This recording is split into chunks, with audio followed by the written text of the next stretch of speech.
After concluding my business at the Citadel in Charleston on that bright May Saturday, we went immediately to the Air Force Base and boarded our C-37, a Gulfstream 550 business jet with significant modifications for communications, and flew back to Tampa.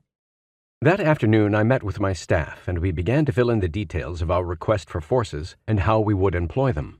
I also talked to Chairman Dunford about how to announce the request. There were several ways to release the information to the media. We could do it at CENTCOM, the Joint Staff or the Secretary of Defense could do it, or we could recommend that it come from the White House. While we were in these discussions, the CENTCOM Public Affairs team crafted a short message. I reviewed it standing in my office in my quarters in Tampa, modified it by no more than a word or two, and then sent it to the chairman. He and I also came to the same conclusion on who should release it. We both thought it would carry more impact if it came from the White House. Coming from that high a level in the U.S. government would send a clear signal to Iran that we were serious. The Secretary of Defense agreed, and this became the Department of Defense, DoD, recommendation. On Sunday evening, the White House released a message from the Assistant to the President for National Security Affairs, John Bolton. His message was unchanged from the draft that we sent over.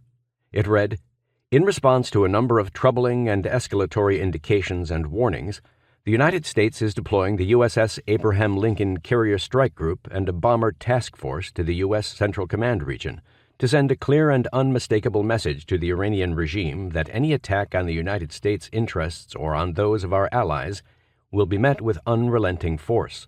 The United States is not seeking war with the Iranian regime, but we are fully prepared to respond to any attack, whether by proxy, the Islamic Revolutionary Guard Corps, or regular Iranian forces."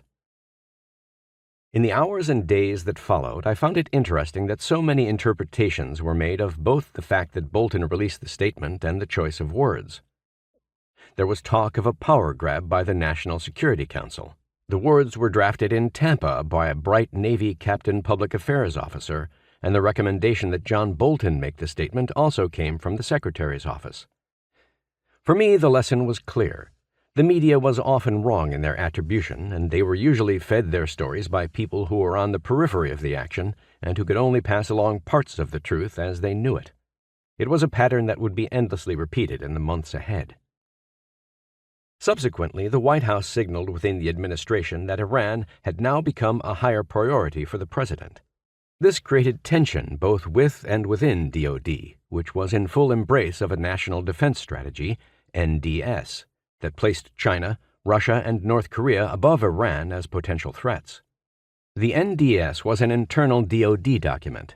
It carried no particular weight inside the interagency.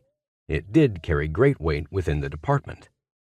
It seemed to me that in the days that followed, the emphasis on Iran conveyed by the White House would overcome the departmental emphasis on the NDS.